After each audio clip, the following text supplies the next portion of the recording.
primero tú, después José Luis y después Domingo. ¿Vale? ¿Y Domínguez se sienta en el centro, lógicamente? Sí, bueno, lo ponemos en el centro. Vamos a empezar.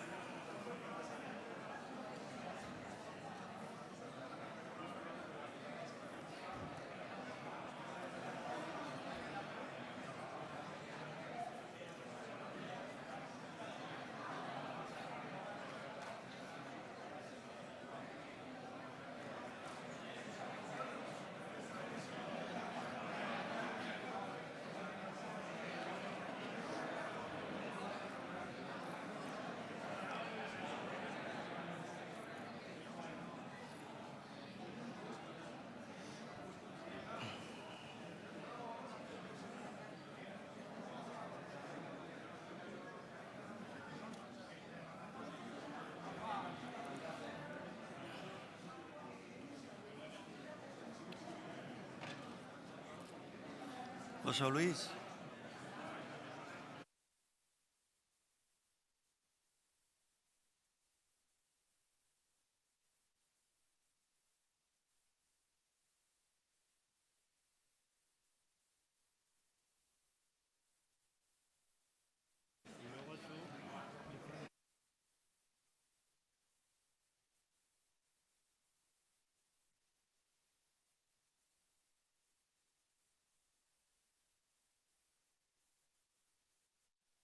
Bien. Bueno, en primer lugar, buenos días. Bienvenidos. Bon día, benvinguts. Empezamos la jornada, el 5º Simposio Nacional sobre buenas prácticas en la contratación pública. Iniciamos la jornada con don Ignacio Sánchez de Mora, presidente de CIES, don José Luis Santa Isabel, presidente de FECOBAL, y nuestro querido y muy conocido Vicente Domínguez, secretario autonómico de la Consejería de Medio Ambiente. Adelante. Muchas gracias, Vicente. Buenos días. Saludar a mis compañeros de mesa y a todos los asistentes. Bueno, se puede contratar mejor, se quiere contratar mejor y, desde luego, a la vista de lo que ha conseguido Valencia, los organizadores de asistencia y cómo está el salón de lleno, pues desde luego que promete ser una jornada tremendamente interesante. Si conseguimos modificar 3 o 4 pliegos, ya habrá valido la pena. Nosotros, desde CIES, que es la Federación de Conocimiento e Ingeniería de España, tenemos muy claro que queremos mejorar la contratación pública y ayudar a mejorar la contratación pública, porque entendemos que es bueno para todos, tanto para la Administración como para el sector privado y, en el fondo, para los ciudadanos, que es de lo que se trata. En CIES somos 8 asociaciones, 158 empresas, 7.000 empleados y una cifra de negocio agregada de 350 millones de euros. En esta vocación de mejorar la contratación pública hemos organizado, este es el 5º simposio. El primero lo hicimos en Sevilla y siempre elegimos un tema estrella, fue las materias primas, o sea, la revisión de precios, digamos, fundamentalmente.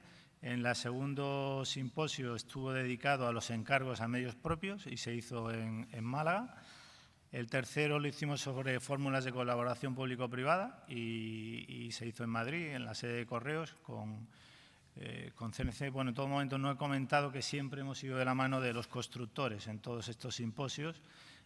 Málaga, en Gaesco en Sevilla fue con Gaesco, en Málaga fue con ACP, en Madrid con CNC. Luego el siguiente fue en Galicia, en Santiago de Compostela. Lo dedicamos a los honorarios de licitación y este pretende, aunque el programa es muy bueno y muy amplio, centrarse en los temas de los criterios de adjudicación. Vais a disfrutar de los ponentes, eso os lo garantizo, pero a mí me gustaría poner unas pequeñas condiciones de contorno, ¿no? El primero es el espíritu de la contratación. Tanto de la directiva como de la ley de contratos quiere obras y servicios de gran calidad. Es lo que busca desde sus, digamos, pilares de funcionamiento. Entonces, nosotros queremos contratos, por supuesto, somos contratistas, tanto los consultores como los constructores, con un objeto bien definido, que eso normalmente no suele ser así, o en muchas ocasiones, con unos precios base de licitación de mercado, que sea posible competir, con umbral de saciedad, digamos que el criterio de valoración económico no sea el más importante, con criterios que estén de adjudicación vinculados al objeto del contrato. Cada vez vemos más cosas accesorias y que distraen. Queremos unos procedimientos de contratación ágiles, lo máximo posible, que permita la ley, y es posible acelerar, y sobre todo también primando la ejecución del contrato. Hay una obsesión en la adjudicación y hay poco control sobre la ejecución y el resultado de los mismos. Hay mucha liturgia, y esto lo dicen los grandes entendidos de la contratación pública, que aquí hoy tenemos dos al menos, y sin embargo hay menos control en el resultado, digamos, menos orientación al resultado, ¿no? Y al final tenemos que pasar a esa concepción del ciclo de vida de la infraestructura, y eso requiere una nueva visión. Muchísimas gracias por vuestra asistencia y esperemos que dentro de poco podamos anunciar el 6º Simposio Nacional de Buenas Prácticas. Muchas gracias.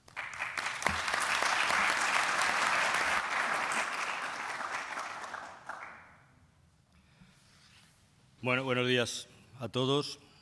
Mi nombre es José Luis Santa Isabel, presidente de FECOVAL.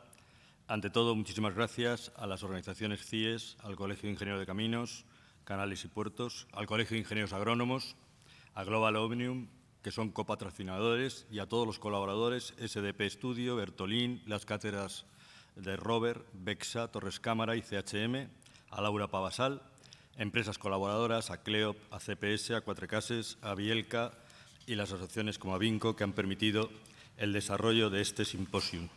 Muchas gracias también al secretario autonómico de Medio Ambiente, Agua e Infraestructuras del territorio de la Generalitat Valenciana, Vicente Domine, y amigo, por acompañarnos en la apertura de este simposium, a todas las personalidades presentes, alcaldes, diputados, interventores, abogados de administración y privados, y sobre todo, por supuesto, a los asistentes presenciales y por streaming, que en un número superior a 350 nos habéis otorgado el honor de podernos acompañar en esta jornada, que espero que sea muy fructífera en sus conclusiones, dada la elevada experiencia y profesionalidad de nuestros ponentes y de las mesas de diálogo, que estoy seguro que completarán, casi no el mejor, casi el mejor simposium realizado hasta el momento y quizá el mayor exponente de este tema que se desarrolla hoy en nuestro simposio. La Federación de Empresas de la Contratista de las Administraciones Públicas de la Comunidad Valenciana, FECOVAL, se creó hace ahora 40 años con el fin de potenciar e impulsar el tejido del sector constructor autóctono. Y después de estos 40 años de vida, casi podemos afirmar que sus principios se han cumplido en parte. No en balde, hoy muchas de nuestras empresas federadas están entre las empresas regionales más grandes de España, y nuestra organización en su conjunto, con su junta directiva formada por las 15 empresas más destacadas de esta comunidad en nuestro ámbito, forman la asociación empresarial más grande regional del sector de la construcción en nuestro país. El sector de la construcción ocupa hoy en Valencia el 10% del PIB en la economía de nuestra comunidad. Damos trabajo a 260.000 trabajadores directos y a otros tantos indirectos, cifrando en un número de familias de 168.000 y el 10% de la población de nuestra comunidad. Por lo tanto, este sector es uno de los mayores motores de empleo y actividad del tejido industrial valenciano. Parte de la actividad del sector depende de la contratación pública y por eso esa contratación pública debe atender y dar soluciones coherentes al sistema que permita un crecimiento estable del sector mediante unos planes de inversiones concretos y programados en el tiempo y que nos permita dimensionar a las empresas convenientemente sus estructuras, unos precios justos en los contratos que permitan a las empresas realizar el fin público que significan sus trabajos y participar al mismo tiempo de los réditos que, como parte de bien público, deben de tener todos aquellos que trabajan en el sector y para él, esto es, la obtención de beneficios de las empresas que permitan pagar buenos salarios a aquellos que con su esfuerzo pelean día a día por ofrecer infraestructuras al uso público. Facilitar los cauces y estímulos a las empresas y organizaciones para atraer a los jóvenes y a las mujeres al sector, asegurando la regeneración generacional y el avance tecnológico suficiente, sabiendo que el sector tiene un bueno y claro futuro. Conseguir cada vez más y mejores servicios al ser realizados obras por personal más cualificado, bien remunerado y con las técnicas más avanzadas, contribuyendo, por tanto, al desarrollo óptimo de la sociedad. Por tanto, la contratación pública debe dirigirse, para obtener estos objetivos, a cumplir cada vez más con los principios de las directivas europeas en sus concursos, que son facilitar el acceso a las pymes, principal tejido industrial del continente en los procesos de licitación. Licitar proyectos con precios de mercado que permitan obtener el justo rédito a las empresas para el cumplimiento de sus objetivos descritos. Facilitar la burocracia de las licitaciones y la simplificación de los pliegos que rigen las mismas. Eliminar de las ofertas desproporcionadas, no como una elección, sino como una decisión para evitar enturbiar y judicializar los concursos. Aumentar la transparencia y la objetividad de las licitaciones para que realmente los adjudicatarios sean aquellos que presentan la oferta mejor en la relación calidad-precio. Eliminar de una vez por todas las licitaciones basadas en un solo criterio de adjudicación. Reducir a la mínima expresión los encargos a los medios propios con el fin de garantizar la competitividad y el desarrollo empresarial en una economía libre como la nuestra. Y recuperar el sentido de las clasificaciones de las empresas como la base fundamental que otorga a cada una de ellas la capacidad para hacer un determinado tipo de obra o servicio. Llegados a este punto, cabe hacer la reflexión de si la transposición de las directivas europeas están perfectamente recogidas en nuestro marco jurídico actual y nuestra ley de contratos de las administraciones públicas. La impresión, y creo que de todos los que nos movemos en este sector y bajo este marco, es que dicha transposición ofrece muchas lagunas susceptibles de mejorarse.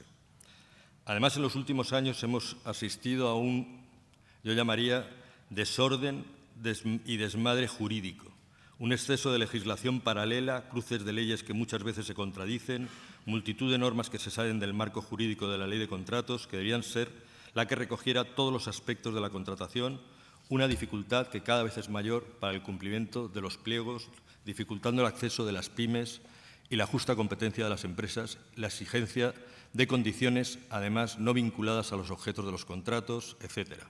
Por eso es tan importante la existencia de este tipo de simposium, junto con nuestros compañeros de viaje, demostrando la unidad del sector y la preocupación común por el marco jurídico que nos gobierna para que éste, de verdad, pueda respaldar e impulsar la función pública en el amplio sentido de la palabra que ofrece y da el sector a la sociedad. Es para nosotros un honor copatrocinar el evento que hoy celebramos y que nos permite un espacio común entre aquellos que legislan y aquellos que somos administrados para podernos comunicar abiertamente, buscando entre todos soluciones que nos acerquen cada vez más a que nuestras licitaciones cumplan con los objetivos que todos como sociedad buscamos: buenas infraestructuras, buenas empresas, buenos salarios, buenos empleos y gran contribución al desarrollo económico de la Comunidad Valenciana y, por ende, del Estado. Sin más, agradeciendo una vez más su asistencia y esperando que la jornada sea de su interés, les dejo con la palabra de don Vicente Domínez, secretario autonómico de Medio Ambiente, Agua, Infraestructuras, Territorio de la Generalitat Valenciana. Muchas gracias.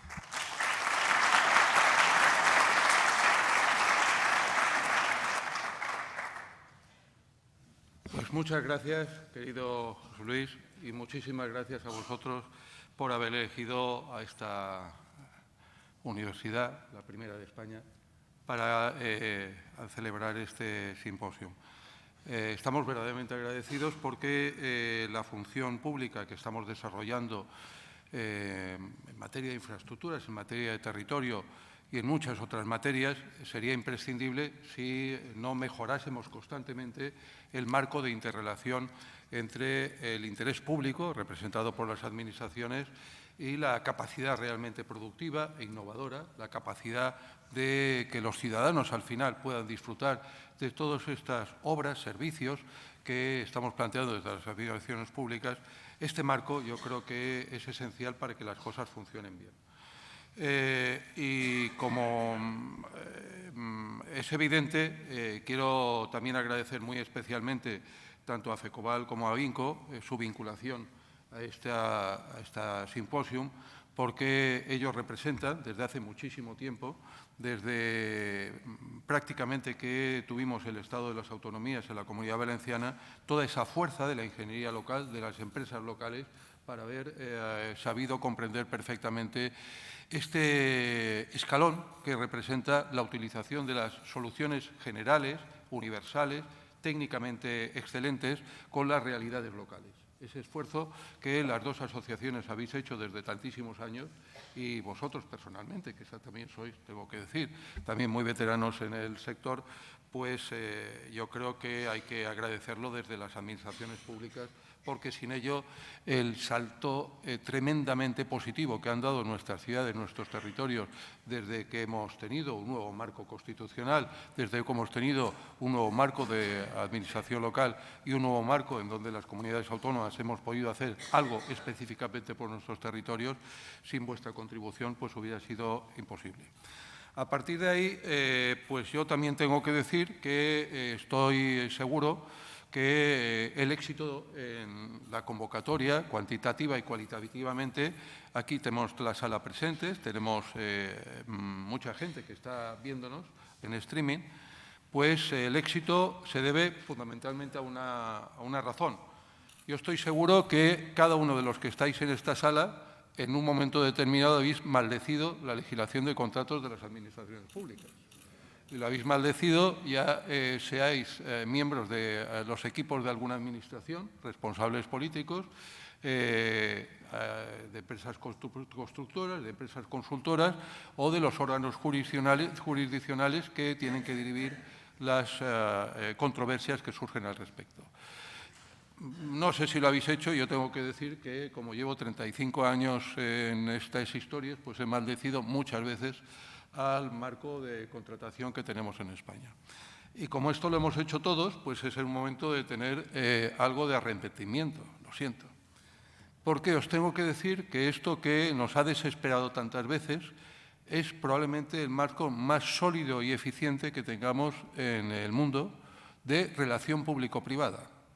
La colaboración entre lo público y lo privado, desde que la humanidad es humanidad, ha creado problemas. La Vía Apia fue una colaboración público-privada del año 300 antes de Jesucristo y, por lo tanto, no es nada nuevo. Bueno, pues le debemos precisamente al fabuloso siglo XVIII francés el encontrar una solución administrativa a la contratación pública coexistente con el nacimiento de la profesión de la ingeniería y la arquitectura y otras profesiones similares, tal como la conocemos ahora. Es un marco ilustrado, es un marco que defiende el interés público ante todo y es un marco permanentemente abierto a la colaboración con lo privado. Es un marco que, obedeciendo a objetivos tan nobles y tan complejos, es a su vez necesariamente un marco que es permanentemente revisable, permanentemente mejorable, pero a la vez tremendamente sólido. Sin ese marco que disfrutamos en España, disfrutamos en otros países de filosofía latina, de filosofía, napoleónica, pues gracias a ese marco, en particular en España, hemos podido conseguir cosas realmente increíbles en materia de infraestructuras y de servicios públicos. Y lo hemos hecho porque la solidez de este marco ha permitido conjugar perfectamente cuáles son los intereses, los deseos y los derechos de los ciudadanos en las materias que nosotros tocamos con la actividad empresarial. Y tengo que decir que eso ha servido para que ahora disfrutemos de sectores punteros en España en materia de construcción, en materia de prestación de servicios y en materia de consultoría. Y eso se debe a que tenemos una matriz muy sólida que nos ha permitido esa vinculación entre la buena ingeniería, la buena profesionalidad en todas las materias relacionadas con estos ámbitos que estábamos comentando, el respeto a los intereses públicos que defendemos desde la Administración, y todo eso lo hemos hecho con una eficiencia increíble. Por eso triunfan nuestros sectores en el extranjero. Claro, esto no quiere decir para nada que estemos de acuerdo, y nunca lo vamos a estar, con la situación actual que tenemos de nuestra legislación en materia de contratos de administraciones públicas. Y, por lo tanto, como proviene de un marco ilustrado, dentro de un marco ilustrado, la aspiración constante a mejorar es algo inherente a la solidez de ese marco. Muchas veces nos vienen con modelos anglosajones, con modelos extraeuropeos, y parece que son autopistas. Pero cuando uno comprende la realidad en Estados Unidos, la realidad en otros países fuera de la Unión Europea y la realidad en algunos países dentro de la Unión Europea del Norte, también nos damos cuenta que ellos tienen no solamente problemas muy serios a nivel de contratación, todos conocemos fabulosas obras paradas y elongadas, y tengo que decir que con resultados muchas veces peores de lo que logramos con nuestra, a veces maldicha, maldecida, legislación de contratos de las administraciones públicas. Dicho esto, yo, desde mi experiencia, lo único que os puedo transmitir es algunos vectores que creo que tenemos que manejar, no solamente en el corto plazo, sino también en el largo plazo. Las funciones de las administraciones públicas en materia de infraestructuras, equipamientos, puertos, territorio, urbanismo, medio ambiente, movilidad, han cambiado muy seriamente desde ese ciclo de hace 40 años en donde nos encontramos un país devastado, con una jet lag respecto a Centro Europa increíble en todas estas materias. Pero ahora ya hemos crecido. Han pasado 45 años prácticamente de todo esto. Y ahora estamos en el siglo XXI y, lo siento, pero ya vosotros que sois unos obsesos del plazo de obra, estemos donde estemos en la trinchera, pues ya llevamos el 25% de esta obra que se llama siglo XXI. Y esto pasa muy rápido. Y nos tenemos que acostumbrar que el siglo XXI va a ser diferente del XX.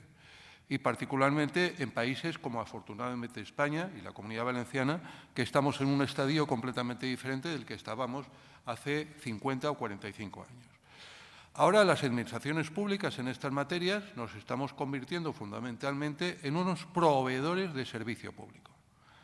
Y por lo tanto la labor de construcción, que sigue siendo imprescindible porque nuestro país aún necesita alcanzar la convergencia con ese 2% de capital público infraestructural que tienen los países más avanzados de Europa, lo estamos ya conjugando con que tenemos que hacer muchas otras cosas. Y os voy a decir algunas de las cosas que ahora estamos muy preocupados. Por ejemplo, la gestión del transporte público.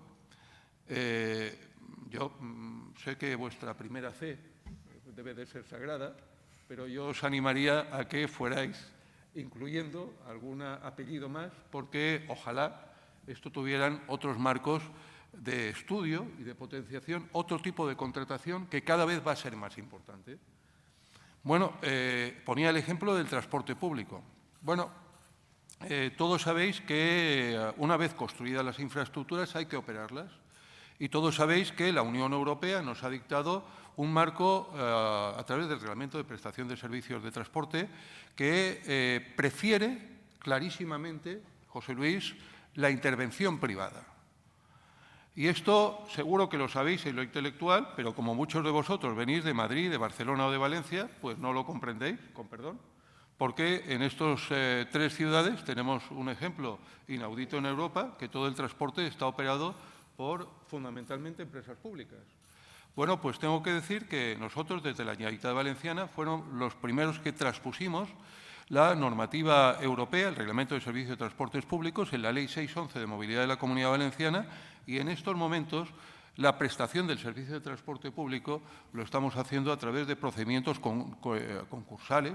Perdón, la palabra concursal yo creo que a veces tiene una ambivalencia que no es agradable recordar. Esto es por procedimientos de contratación pública abierta, por la cual, para que os hagáis una idea, a través de nuestro consorcio, la Autoridad de Transporte Metropolitano de Valencia, acabamos de adjudicar la prestación del servicio metropolitano por valor de 200 millones de euros. Es una batería de contratos que son tremendamente novedosos, que creó la Unión Europea, que nos la creímos desde el principio, que lo implantamos en la Ley 611 de Movilidad de la Comunidad Valenciana y que suponen marcos estables de prestación de un servicio de transporte público alternativo a la prestación por empresas públicas directas. Bueno, pues ahí tenemos todo un mundo en donde, desgraciadamente, aún tenemos un deber importante de cohesionar nuestra querida, antiquísima y efectiva legislación básica de contratos de administraciones públicas con la legislación europea de contratación en materia de prestación de servicios de transporte. Y es un reto importantísimo porque yo estoy convencido que muchas de las empresas que estáis aquí y muchas de las consultoras, pues poco a poco veréis que ahí hay un mercado de interrelación con los prestatarios de transporte público cada vez más importante porque, entre otras cosas, permite la ejecución de actuaciones que incluyan la construcción de infraestructura y la prestación de servicios de transporte. Pues es un nuevo universo en que ojalá sepamos adaptarnos a la Ley de Contratos de Administraciones Públicas. Por ejemplo, aquí, por primera vez, yo creo que en todo el Estado, hemos implantado la figura del director externo de las concesiones de transporte público que permita garantizar la bondad de esos contratos y la bondad de la prestación de servicios de transporte público.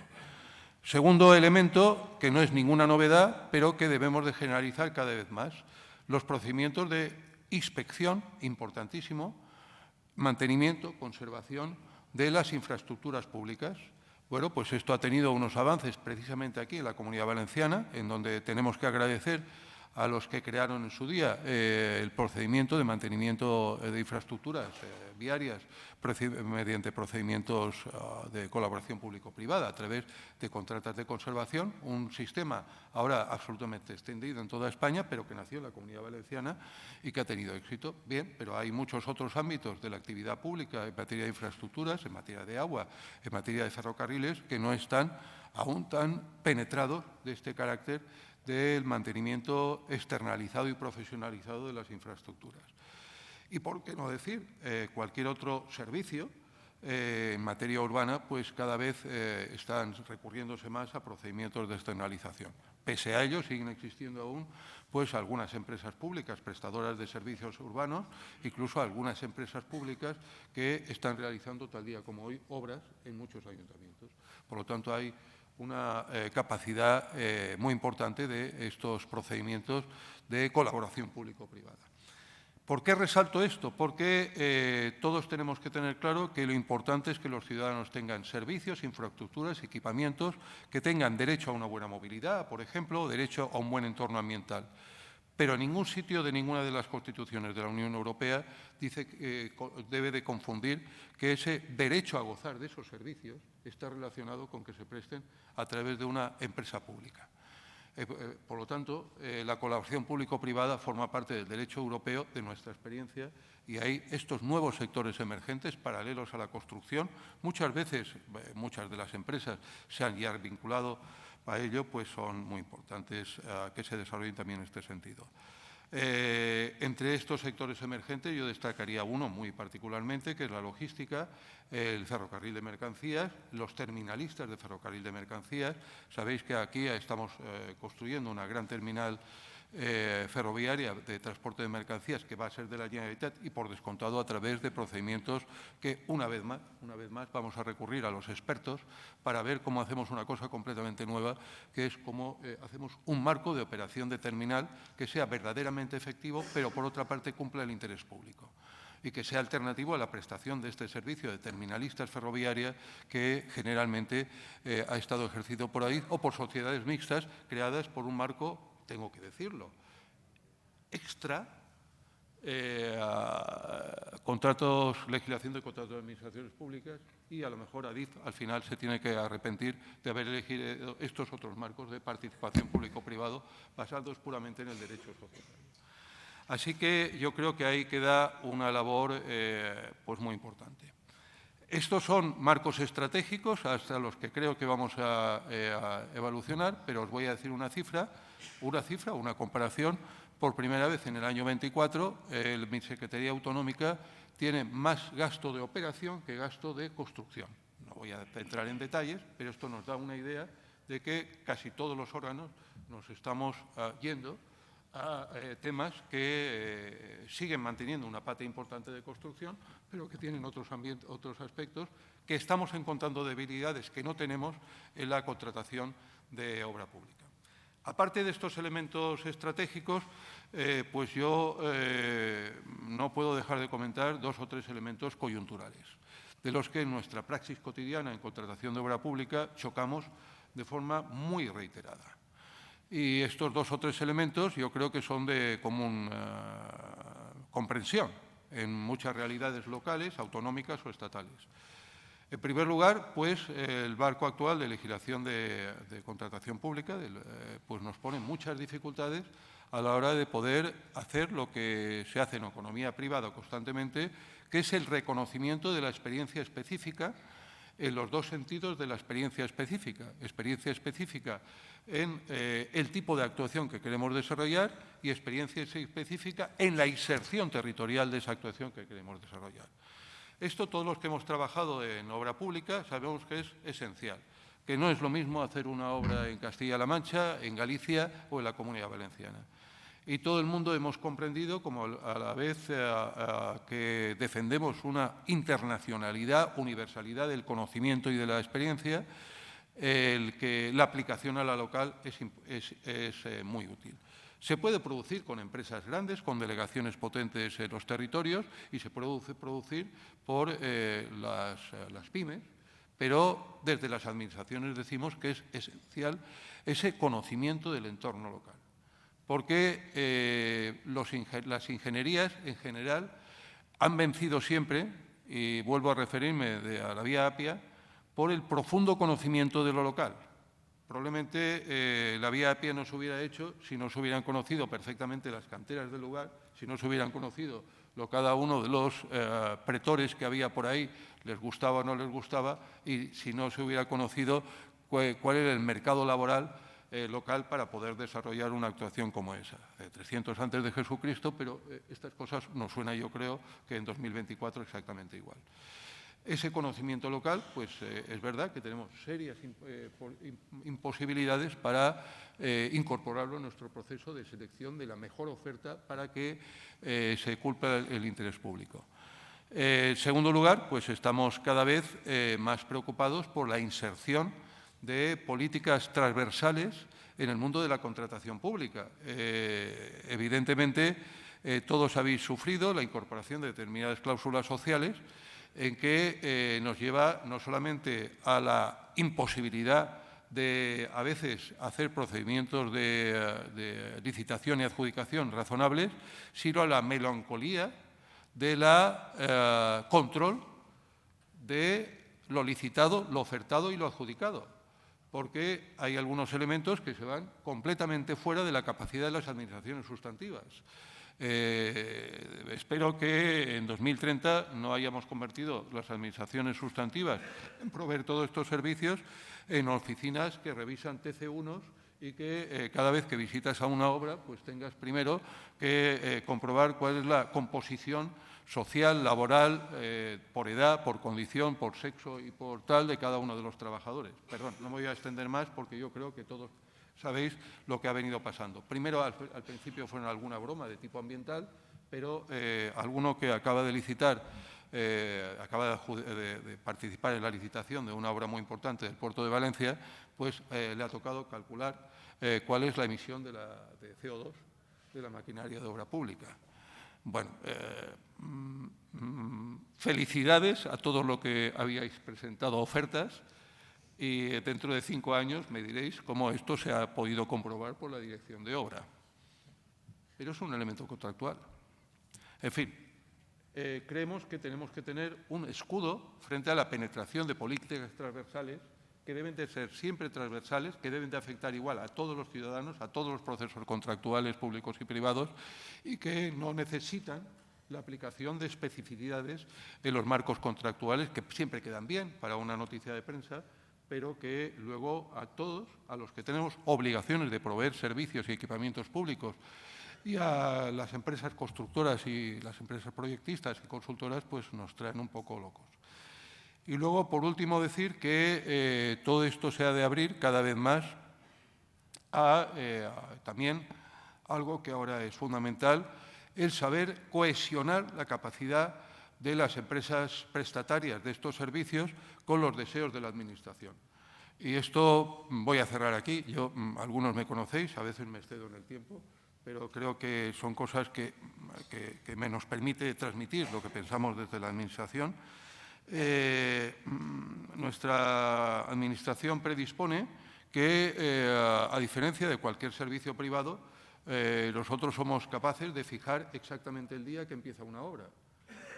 Claro, esto a veces crea serias dificultades, y no se lo he creado muchas veces, entre este deseo de la Administración, que obedece a una planificación, y las disponibilidades, potencialidades y programación eficiente de cualquier empresario privado, en donde tiene que laminar sus costes, tiene que ser mucho más eficiente a través de una disponibilidad de medios materiales, de medios personales, de equipos técnicos, que sea coherente.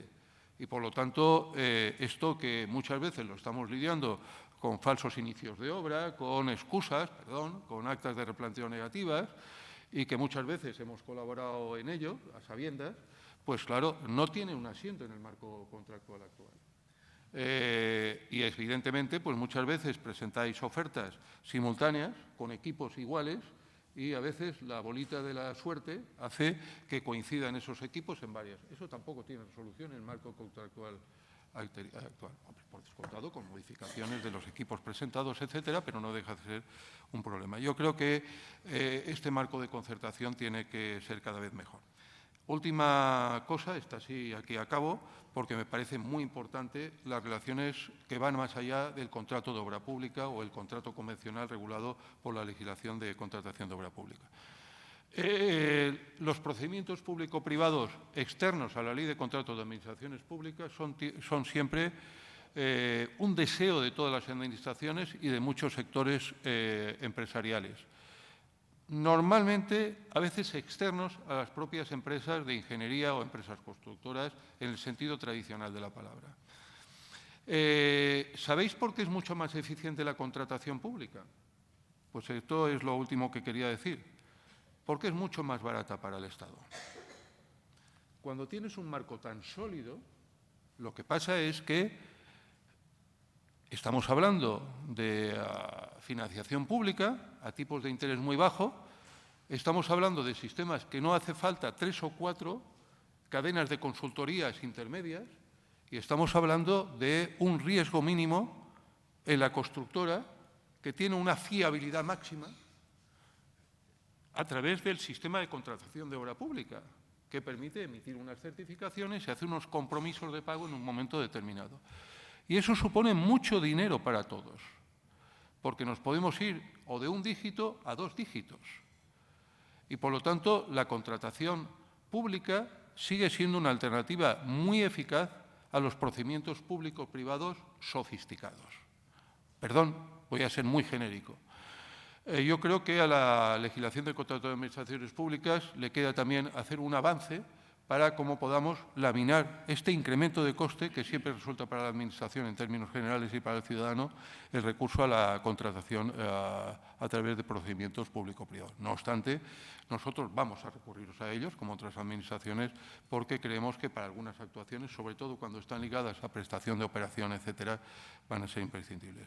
Bueno, muchas gracias y, sobre todo, el agradecimiento desde el Gobierno valenciano, primero por elegir nuestra tierra y, segundo, porque tantas personas tan influyentes en el proceso de contratación dediquéis todo un día a estos trabajos de formación y estos trabajos de mejora que son siempre imprescindibles. Muchas gracias.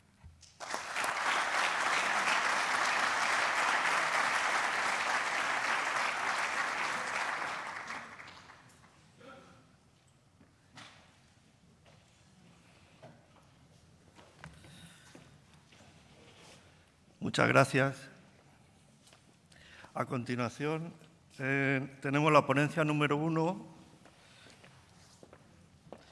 don Juan Antonio Carrillo, Servicios Intelectuales según la Ley de Contratos del Sector Público.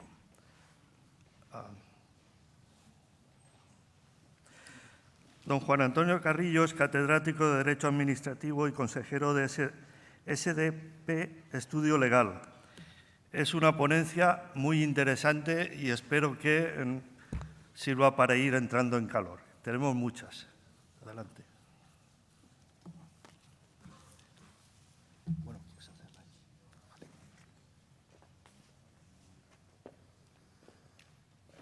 Muy buenos días.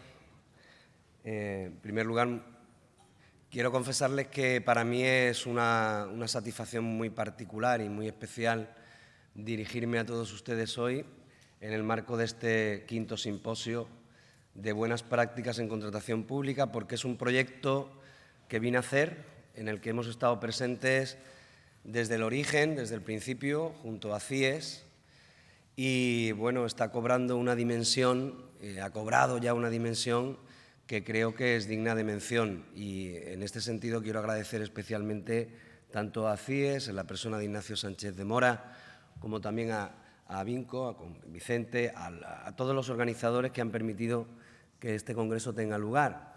Antes de empezar mi exposición, en la que creo que le dedicaré 20-25 minutos, para no hacerla muy larga, yo quiero disentir públicamente de la opinión esperanzada, optimista, que nos ha trasladado el secretario de la Consejería. Tenemos la peor ley de contratos que hemos tenido en nuestra historia. Es una ley enormemente reglamentista y compleja, que la hace inaplicable en la mayoría de las administraciones públicas. Les doy solo un dato: el 50% de los municipios españoles no tienen licitaciones en la plataforma de contratación, solo hacen contratos menores, y no es solamente por una cuestión de recursos públicos, sino de imposibilidad técnica de aplicación de la ley. Es una ley que cuenta además con enormes gateras, con enormes lagunas, con gateras porque se escapa muchos contratos de la ley. Hay una huida de la ley de contratos. Al mismo tiempo es una ley que tiene múltiples intérpretes que a su vez sientan una doctrina contradictoria, muchas veces entre sí. Ahora vamos a ver un ejemplo con los servicios intelectuales.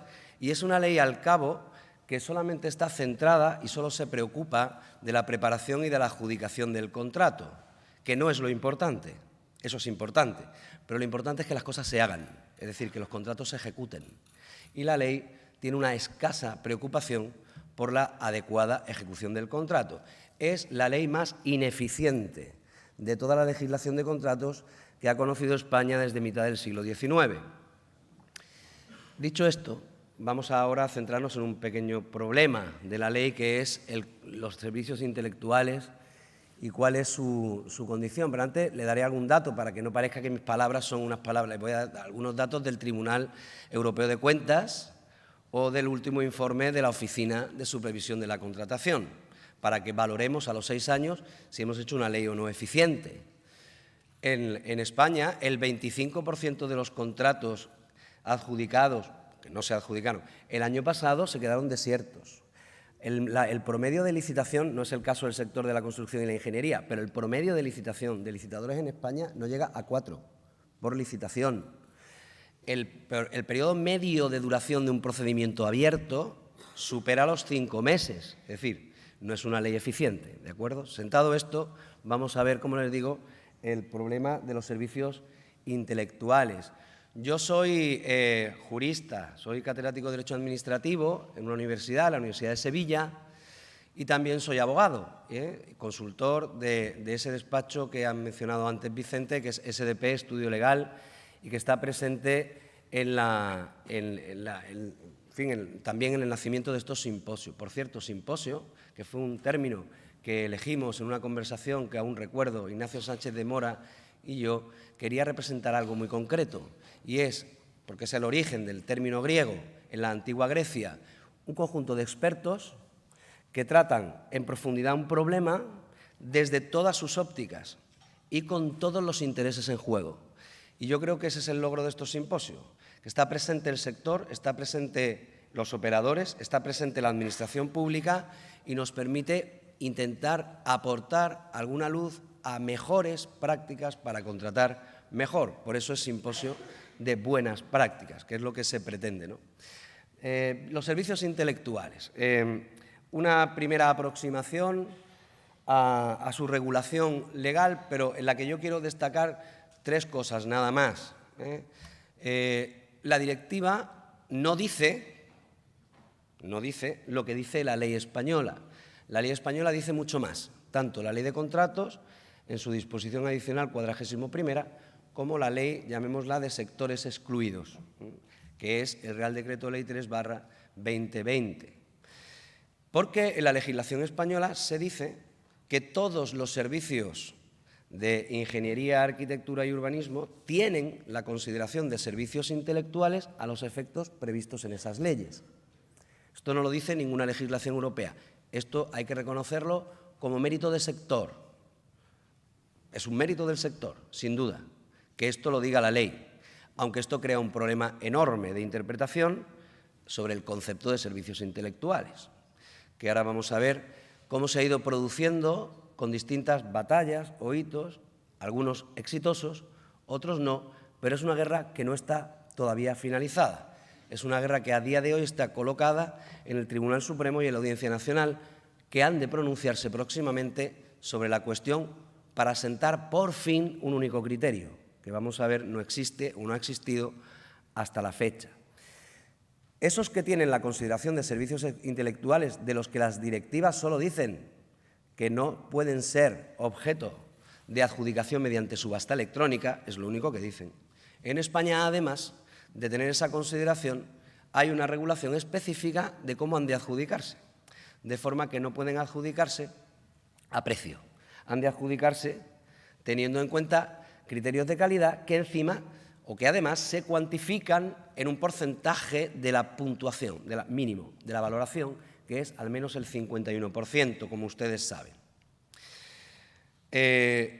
para cumplir el objetivo de adjudicar en la mejor relación calidad-precio y obtener obras y servicios de gran calidad, como dice también nuestra legislación. El problema ha resultado de la aplicación de esta legislación en la práctica. La primera ocasión en la que se aplicó fue una batalla perdida para la ingeniería, una batalla perdida para la calidad. El primer asunto que llegó a nuestros tribunales de contratos, nuestros tribunales especiales de contratos, fue resuelto por el Tribunal Central de Recursos Especiales en el año 18. Acababa de entrar prácticamente en vigor la Ley de Contratos del Sector Público y fue un recurso interpuesto por FIDEX, hoy desaparecida, ustedes la recordarán, del mundo de la ingeniería, que agrupaba a las ingenierías más importantes de España, eran unas 15, frente a un pliego de Project Management para el diseño del proyecto de ampliación del aeropuerto del Prat de Barcelona, donde se adjudicaba por AENA con subasta electrónica. Después veremos lo que yo llamo la trampa de AENA, en algún ejemplo práctico distinto a este, cómo se montan esos pliegos, que al cabo se acaban adjudicando en subasta electrónica y a precio. El Tribunal Especial consideró, en un problema jurídico bastante complejo, no les voy a aburrir con él, me voy a centrar solo en su razonamiento más importante, pero consideró en primer lugar que eso era un sector excluido, sector transporte, por lo tanto no era de aplicación la disposición adicional 41ª de la Ley de Contratos y no resultaba de aplicación el Real Decreto que no se había aprobado de transposición de la ley o de la directiva de sectores especiales y tampoco consideró aplicable directamente la directiva, el efecto directo de la directiva, y además dijo que eso de la subasta electrónica en la directiva cuenta con una excepción en su propia regulación, aunque es verdad que es una excepción que no está contemplada para los servicios intelectuales. Pero la sacó a relucir en su resolución y al cabo resolvió el problema considerando que no todos los servicios intelectuales merecen su consideración de tales a los efectos de la aplicación del régimen jurídico de la ley. Esto sí es importante, porque estaba excluyendo de los servicios intelectuales servicios de consultoría de ingeniería, en concreto estos servicios. Esa resolución, muy dañina para el sector, fue recurrida ante la Audiencia Nacional y la Audiencia Nacional bendijo esta interpretación, acentuando aún más esa interpretación restrictiva de los servicios intelectuales. No todos los servicios, no todos los CPV de contratos de consultoría de ingeniería o arquitectura son intelectuales a los efectos de la ley. Cuando la ley no dice eso, la ley dice que todos lo son, ¿verdad? Lo hemos visto antes en la disposición adicional 41ª y en la disposición adicional 17ª de la Ley de Sectores Especiales. Pero esta fue la interpretación que se sentó en un principio y que además acogieron algunos órganos consultivos, como por ejemplo hizo la Junta Consultiva de Contratación de Baleares. Empezamos mal, por lo tanto. Esa sentencia además no fue recurrida en casación, lamentablemente. El Tribunal Supremo todavía no se ha podido pronunciar sobre el ajuste a derecho de esa interpretación. Lo va a hacer próximamente, finales de este año, a lo más tardar el año que viene. Pero sí es verdad que pesó mucho la interpretación que venía haciendo el Tribunal Supremo del concepto de servicio intelectual en otro contexto distinto a la legislación de contratos.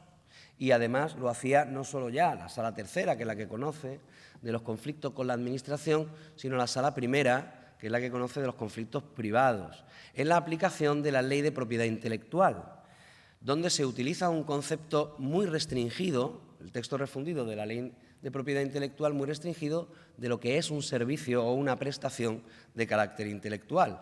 Porque para el legislador de protección de la Ley de Propiedad Intelectual solo es intelectual aquello que es protegible desde la perspectiva de esa ley y registrable como tal, como obra de creación que genera o puede generar derechos de autor. Y esto no es toda la actividad prestacional de los servicios intelectuales. Esa interpretación del Tribunal Supremo, arrastrada desde la Sala Primera a la Sala Tercera, tuvo eco en esa sentencia que tienen ustedes señalada en mi presentación, que ya es una sentencia que se dicta, aunque es anterior a la Ley de Contratos, con las directivas aprobadas y que versa sobre un proyecto de ingeniería, proyecto que hoy consideraríamos sujeto a la aplicación de la regla del 5149 y de la adjudicación por calidad y no por precio. Y lo quería sentar porque este es el precedente que sirvió para esa anterior sentencia de la Audiencia Nacional y que está ahí para cuando se tenga que pronunciar el Tribunal Supremo. Pero la segunda batalla fue una batalla de éxito. Es una batalla de éxito que tiene algunos precedentes en algunos informes y resoluciones de tribunales de contratos regionales, como por ejemplo el órgano de resolución de recursos especiales del País Vasco o algunos otros informes que tienen ustedes citados ahí. Hay precedentes que iban calentando la situación para que el Tribunal Central, que había dicho lo que había dicho en el año 18, cambiara su criterio, porque los grandes contratos están ahí, bajo su competencia. Bajo su competencia está ADIF, está AENA, están los grandes contratos de consulta de ingeniería, donde además se subastea o se subasteaba, y por lo tanto era importante que el Tribunal Central cambiara el criterio. Y se consiguió en esa resolución 1300/2021, que fue la primera que dictó el Tribunal cambiando el criterio, diciendo lo que dice la ley, que es que todos, sin excepción, los servicios que comprendan prestaciones de ingeniería, arquitectura o urbanismo son servicios intelectuales sin distinción alguna y, por lo tanto, sentando una especie de presunción iuris et de jure desde la ley de que cualquier CPV donde se contemplen estas prestaciones, sin más, es un servicio intelectual al que se le aplica el artículo 145 y, por lo tanto, no se puede adjudicar a precio, sino al menos el 51% de los criterios de adjudicación tienen que ser o estar basados en la calidad. Gran triunfo, pero tiene un pero este triunfo, porque es una interpretación en derecho discutible. Es muy maximalista y es muy formal y es discutible y, de hecho, se ha discutido y se sigue discutiendo. Tienen ahí un comentario que hice yo mismo en el Observatorio de la Contratación Pública sobre el alcance de esa resolución y que ha dado pie a otras muchas. Ya vamos por 8, 9 resoluciones del propio Tribunal de Recursos Contractuales, el Central, en recursos planteados siempre por asociaciones del sector, menos una excepción, que además he mencionado expresamente porque es una empresa de arquitectura, bueno, de consulta y de ingeniería y de arquitectura valenciana, que a lo mejor está en la sala o incluso nos está oyendo, que es el caso resuelto por la Resolución 93/2023 del Tribunal Central, pero vean ustedes que los pliegos que se impugnan en cada caso comprenden prestaciones muy diversas, que van desde proyecto de obra, dirección de obra, que son claramente intelectuales, hasta actividades de project management o de asistencia técnica más reducida en la obra, o incluso actividades de realización de proyectos de seguridad y salud en la obra. Es decir, aquí está toda. Ya se han conocido, incluso el último resolución que les voy a comentar, porque ha sido polémica y porque ha sido recurrida, que es un servicio intelectual consistente en el control y coordinación de metodología BIM aplicada a un proyecto. Pues bien, en todos estos casos, el Tribunal Central ha reiterado esa doctrina de lo que dice la ley sin excepción, es que todos los servicios, todos los CPVs que están relacionados con la ingeniería de consulta, arquitectura o urbanismo, todos ellos son prestaciones de carácter intelectual. Y además lo ha seguido esta línea otros órganos, no solamente los que sentaban esos precedentes, sino también, por ejemplo, la Junta Consultiva de Contratación Pública de Cataluña o algunas otras que han seguido este criterio. Pero no es el único criterio que siguen los tribunales especiales de contratos. Hay otros tribunales especiales de contratos, antes les decía que esta es una ley que cuenta con múltiples intérpretes, que además se contradicen entre sí. Otros tribunales de contratos, por ejemplo, el andaluz, el de mi tierra, o el madrileño, consideran que algunas prestaciones de servicios supuestamente intelectuales de ingeniería, y en concreto la elaboración de proyectos y de prestación de servicios relativa a los contratos de seguridad y salud, no son prestaciones intelectuales. Este es el criterio que sigue el Tribunal andaluz, porque considera que no hay elemento creativo alguno en esos contratos.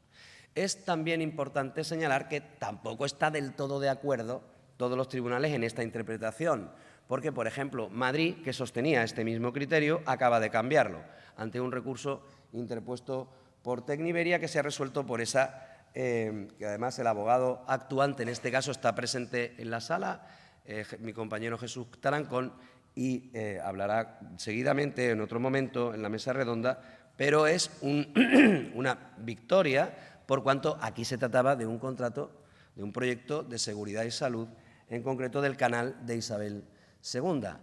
Y ha dicho algo muy importante el tribunal. Ojo, tampoco vamos a descartar todos los contratos de seguridad y salud, porque habrá que ver si en la aplicación concreta del pliego técnico, en el pliego técnico hay que discernir si hay o no alguna prestación que merezca la consideración de intelectual.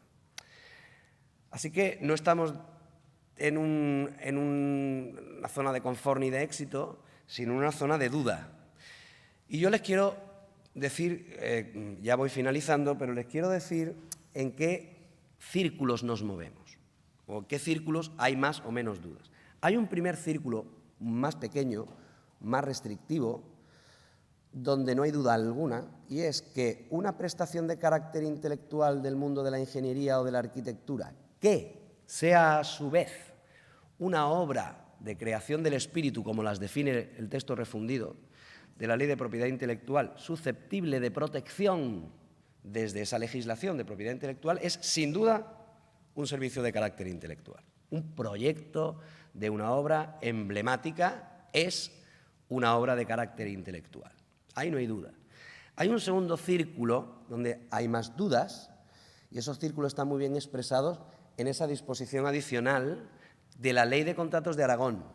Ahí están los tres círculos. Hay un segundo círculo que son prestaciones no susceptibles de protección en la Ley de Protección de la Propiedad Intelectual, pero que sí conllevan en su ejecución práctica un elemento creativo de altas facultades intelectivas, un elemento, por lo tanto, protegible desde la perspectiva del servicio intelectual, aunque no sean registrables o protegibles desde esa legislación. Pero también hay un tercer círculo, el último, el más extenso, el más lejano del elemento creativo, que es servicios de ingeniería o de arquitectura puramente mecánicos, repetitivos, que no aportan valor creativo o, como dice esa disposición, que no tienen naturaleza tienen, naturaleza rutinaria, reglada y no impliquen creatividad o innovación. Esto para el intérprete es un problema, y el intérprete es un jurista. El intérprete es un juez o un vocal de un tribunal especial que no sabe leer un pliego de prescripciones técnicas, que lo que lee son las CPVs, pero no sabe determinar si en un contrato de coordinación de seguimiento de metodología BIM en una obra determinada hay o no un elemento de esta naturaleza. Es una complejidad interpretativa, pero es el punto en el que estamos, a la espera de una próxima, y con esto voy a finalizar, de una próxima resolución judicial que diga si el primer círculo, que es claro que sí, y el segundo están en la ley, pero además lo está el tercero, que es lo que viene diciendo el Tribunal de Recursos Central. Todos, lo que sea, servicio intelectual así calificado por su CPV, aunque sea una tarea rutinaria y no creativa, aunque sea un contrato de seguridad y salud, aunque sea una actividad que otros excluyen, está en la ley. Y esto lo tiene que decidir el Tribunal Supremo porque es el único, el único tribunal que puede sentar jurisprudencia definitiva sobre esta materia.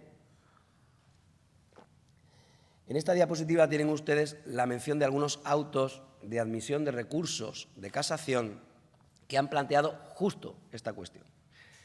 Desde que se admitió a trámite el del Colegio de Ingenieros de Caminos, Canales y Puertos, el Colegio Nacional, como ustedes bien saben, hasta otros posteriores que han sometido a recurso de casación, pues el Colegio de Arquitectos de Extremadura o el Colegio Superior de Colegios de Arquitectos de España.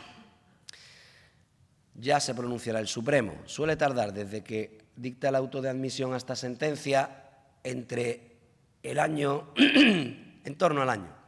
Así que lo esperamos para después del verano o para finales de este año, lo más tardar el año que viene, esa posición que sentará la doctrina que todos los tribunales tendrán que aplicar.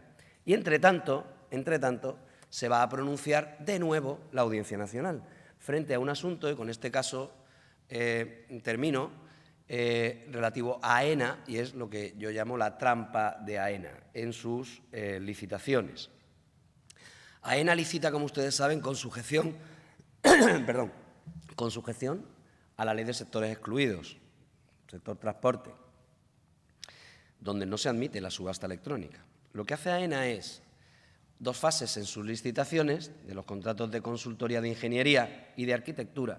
Tiene dos fases. En la primera exige superar 70 puntos de 100 por criterios puros de calidad a las empresas que concurren.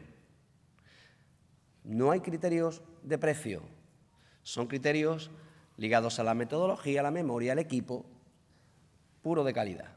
Pero el que tenga 70 puntos, y siempre que sean más de 3, siempre que haya 4 empresas, va a una subasta electrónica sin límite de bajada, al mejor postor. Eso es lo que hace AENA. Y si son solo 3 o menos, se lo da al que haya ofertado también mejor precio. Ese sobre de precio se rompe si hay más de 4 y se va a una subasta electrónica. Eso supone infringir abiertamente la legislación que estamos viendo. Es un fraude, es falso que esa especie de umbral, que no es un umbral, después nos hablarán de los umbrales de saciedad, que esa especie de umbral sea un criterio de calidad, se adjudica a precio porque basta la superación de esos 70 puntos de 100 que tienen que ver con la calidad. Pues bien, ese asunto se ganó en el Tribunal Central y AENA, muy enfadada, y su secretario general de entonces, que ya no lo es, más enfadado todavía, lo digo porque asistí a ese enfado, recurrió ante la Audiencia Nacional esa resolución del Tribunal Central para sostener que eso es adjudicar en calidad, que esa trampa es adjudicar en calidad. Y la Audiencia Nacional se tiene que pronunciar este año porque está el pleito visto para sentencia sobre lo que el Supremo después tendrá que decir. Claro, la Audiencia Nacional no quiere decir algo que después el Supremo le desdiga, por lo tanto, se está haciendo esperar bastante esa sentencia. Y esta es la situación en la que estamos. Algo que empezó mal, que tuvo después una etapa de plenitud con el vuelco de la doctrina del Tribunal Central, pero que ahora está más el balón está en el campo del Tribunal Supremo. Y puestos a hacer un poquito de predistigitación, y con esto ya acabo, quizá alguno de ustedes podrá preguntarse ¿y qué va a decir el Supremo? ¿No? Pues eso no lo sabe nadie. Los ingleses dicen que las mentes de los jueces son como las salchichas, que nadie sabe de qué están hechas, ¿no? Y que puede salir por cualquier sitio. Ustedes que si tienen experiencias en la jurisdicción probablemente estén de acuerdo con esa impresión, pero yo sí creo que va a tener que delimitar los 3 círculos. Es decir, va a tener que optar por el primero y el segundo o por los 3. Ese es el dilema como se ha planteado. Muchas gracias por su atención.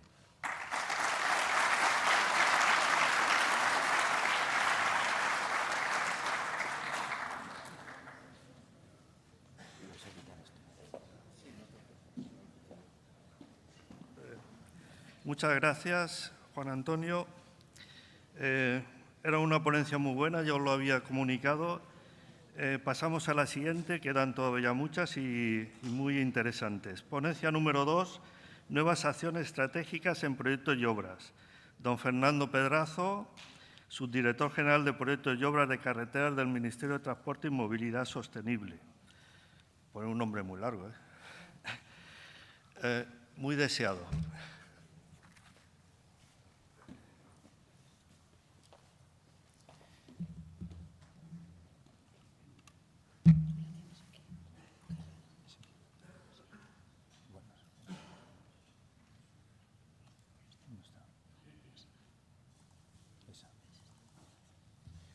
Buenos días a todos. Ante todo, agradecer a FECOBAL y a CIES la invitación a participar en este simposio, que un simple vistazo del programa deja bien claro el manifiesto interés que tiene para todos los que nos dedicamos a este sector desde distintos puntos. Yo voy a necesariamente establecer una pequeña pausa en la calidad de lo que se venía desarrollando hasta este momento, pues necesito llevar el problema a las trincheras de nuevo, a la esencia del problema del diseño y construcción, para luego desde ahí intentar abordar las problemáticas que habitualmente nos estamos encontrando en su desarrollo y tocar brevemente, por la limitación del tiempo, las acciones que estamos intentando llevar para modestamente intentar aportar soluciones de mejora. Son problemas tremendamente complejos y por ello requieren actuar desde todos los puntos. No hay soluciones magistrales desde mi punto de vista. No queda más remedio que ser humildes y considerar pequeñas soluciones que poco a poco vayan reconduciendo o mejorando el problema. Evidentemente, tal como se ha dicho, la ley necesita revisión, actualización, pero estoy de acuerdo con Vicente al principio que es una herramienta que no valoramos en suficiente importancia. En el fondo, la ley de contratos es lo que se conocía antiguamente como las leyes de obra pública. Incluso en Sudamérica todavía podemos encontrar muchas leyes que en el fondo lo que regulan es la contratación bajo el ámbito de lo que es la propia obra pública, porque somos uno de los sectores que más obligan al desarrollo de la legislación contractual. Entonces, llevamos muchos años con una legislación testada